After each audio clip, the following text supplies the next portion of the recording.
I'm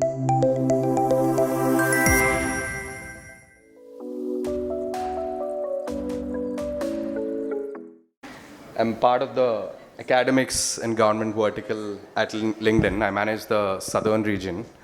I primarily work closely with a lot of institutions within this region.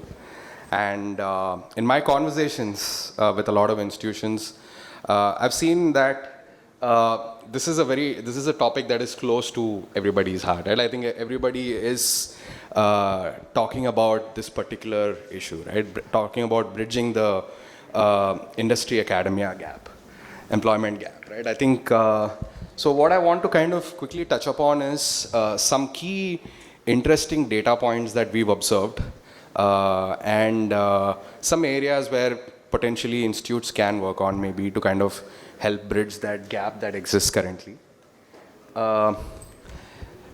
This is actually, so I think our GDP is obviously set to surpass 7.5 trillion by 2031. And we are on track to become the world's third largest economy, right?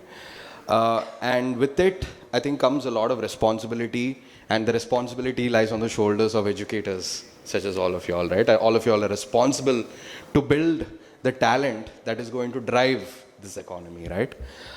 So obviously, very exciting times ahead for our country as such, but I think there are still some concerns that we see, right, which need to be looked at. Now, the number one reason why a student goes to an institution continues to remain the same, right? It is to find a better job, right? That has not changed over the many years education institutions have been around. But what is very interesting is that LinkedIn conducted a survey among a certain number of working professionals, and we found out that 61% of those working professionals felt that the universities did not fully prepare them for their career, right? Students' objectives are something, but ultimately when we talk to working professionals, they feel that there is a bit of a gap there, right? Another interesting thing is that automation, right? Everybody is talking about this today, right?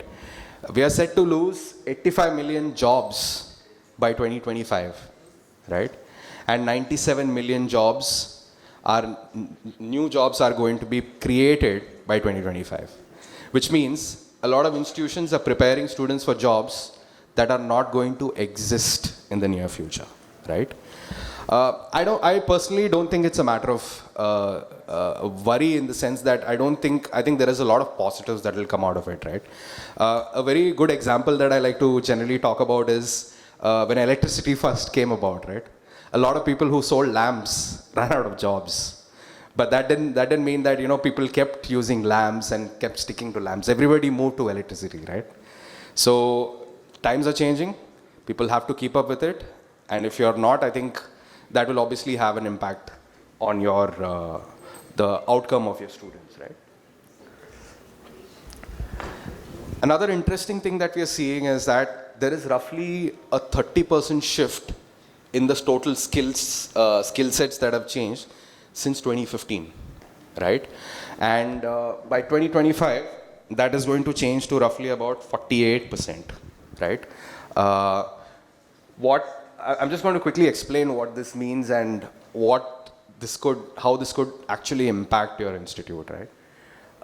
If you look at the top skills for a solution architect, right, in India, in 2015, on the left hand, right at the center here, these are the top 10 skills for a solution architect in 2015, right?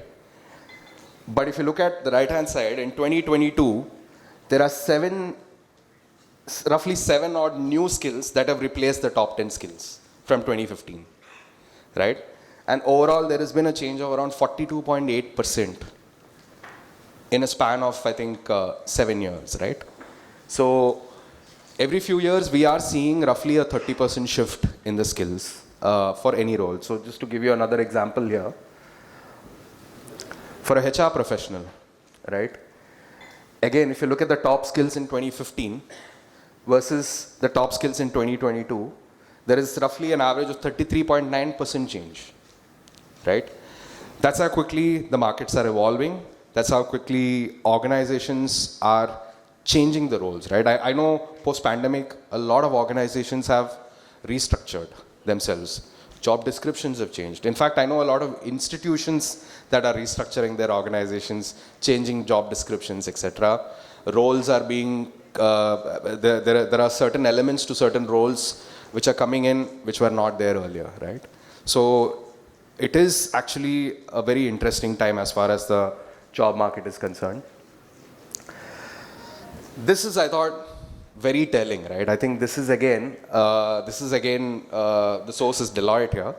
73% of CEOs identified skill shortages as a major disruptor to their business strategy, right? Which means that this is again attributing to the gap between industry and academia that we are talking about here. Again, this is from a global Microsoft survey. Very interesting data. 68% of students don't understand what skills are needed to start their career. And 50% of the students don't know how to search for a specific job, right? So we feel there is a sense of direction that is again, that we need to reiterate to our students, right? I think this is where I think LinkedIn is stepping into the whole ecosystem, right? Into the academics segment. So today, globally, we are at around 900 million members.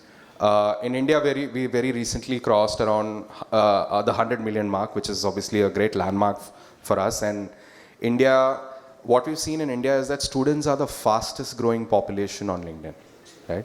So it is very, very exciting times as far as we are concerned in India.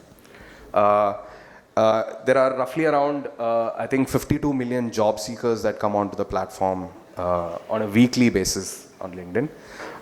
There are 11 million creators. There are 40,000 odd skills that are represented on the platform. And we have 2 billion monthly interactions that people have with organizations on the platform, right? To add to this, there are millions of organizations that are using our recruitment services to kind of hire candidates. So there are billions of data points coming onto the platform on a daily basis. What LinkedIn is doing is taking that data and providing it to institutions to kind of make sure that they remain future ready, right? So that your students are prepared for the skills of the future, right? Another interesting thing that I want to just quickly just show you is roughly around 300 million skills have been added to LinkedIn profiles globally, right? And 45% of hirers on LinkedIn, they use the skill data to fill the roles, right? One thing that you should also know about LinkedIn is the leading platform globally for recruitment, right?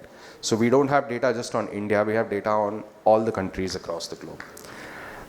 And if you look at any major Fortune 500 company, they hire through LinkedIn, right? So which is why there is a lot of data coming in from the demand side, right? So if you are supplying students to the corporate world, we have information on the corporate world, right? So I think that is something which would actually, like the first slide that I showed you, we are going to become the third largest economy in the world.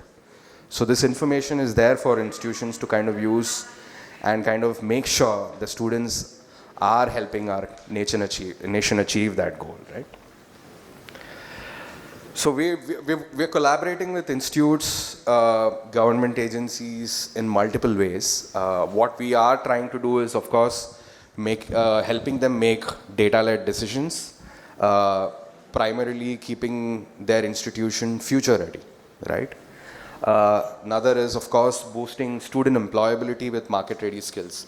Like I said, we're the largest recruitment player globally, right? And we have the information on skills that are present across the globe. And we're able to take that and share it with institutions such as yours. And the last is, of course, unlocking opportunity through LinkedIn's network, right? Like I said, students, again, are the fastest growing population on LinkedIn today. And we want to empower them to kind of use the platform in the best possible manner. That's pretty much what I wanted to cover today. Thank you so much for patiently listening to me here. Really appreciate it. Thank you so much, everyone. Yeah. Thank you so much. So 1 minute of your time, please. So I would like to call upon V. Santanam sir to facilitate him. So அவங்க ரொம்ப அருமையான வந்து நம்மளுக்கு information கொடுத்தாங்க. So it will be great if you could do that. Also, I would like to check if